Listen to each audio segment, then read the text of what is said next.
The Time Machine, and The Invisible Man, a Grotesque Romance. Written by H.G. Wells. Narrated by Kevin Theis.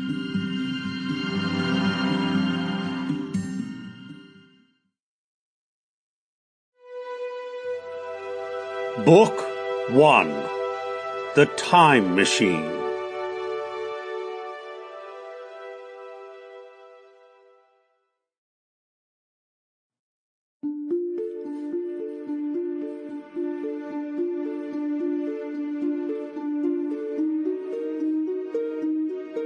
The Time Machine by H.G. Wells. Part 1. Introduction. The time traveller, for so it will be convenient to speak of him, was expounding a recondite matter to us.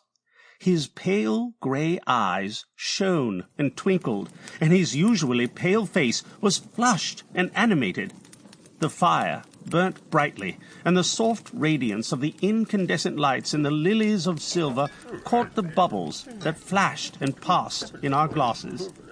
Our chairs, being his patents, embraced and caressed us rather than submitted to be sat upon, and there was that luxurious after-dinner atmosphere when thought runs gracefully free of the trammels of precision. And he put it to us in this way, marking the points with a lean forefinger as we sat and lazily admired his earnestness over this new paradox, as we thought it, and his fecundity. You must follow me carefully. I shall have to controvert one or two ideas that are almost universally accepted. The geometry, for instance, they taught you at school is founded on a misconception. "Is not that rather a large thing to expect us to begin upon?" said Philby, an argumentative person with red hair.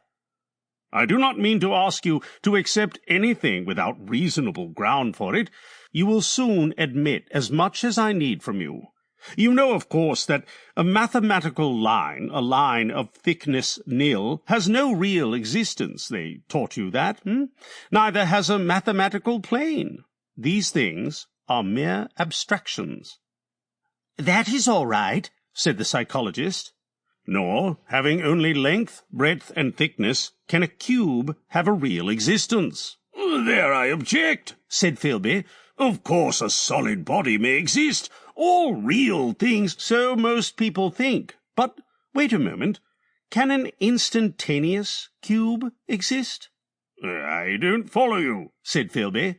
"Can a cube that does not last for any time at all have a real existence?" Philby became pensive. "Clearly," the time-traveller proceeded, "any real body must have extension in 4 directions. It must have length, breadth, thickness, and duration. But through a natural infirmity of the flesh, which I will explain to you in a moment, we incline to overlook this fact. There are really 4 dimensions, 3 of which we call the 3 planes of space, and a 4th, time. There is, however, a tendency to draw an unreal distinction between the former 3 dimensions and the latter, because it happens that our consciousness moves intermittently in one direction along the latter from the beginning to the end of our lives.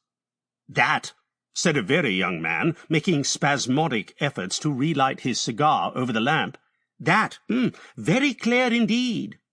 "Now, it is very remarkable that this is so extensively overlooked," continued the time-traveller, with a slight accession of cheerfulness. "Really, this is what is meant by the 4th dimension, though some people who talk about the 4th dimension do not know they mean it. It is only another way of looking at time.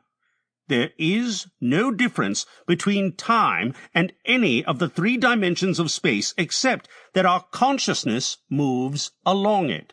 But some foolish people have got hold of the wrong side of that idea. You have all heard what they have to say about this 4th dimension?" "I have not," said the provincial mayor. "It is simply this, that space, as our mathematicians have it—" Sample complete. Ready to continue?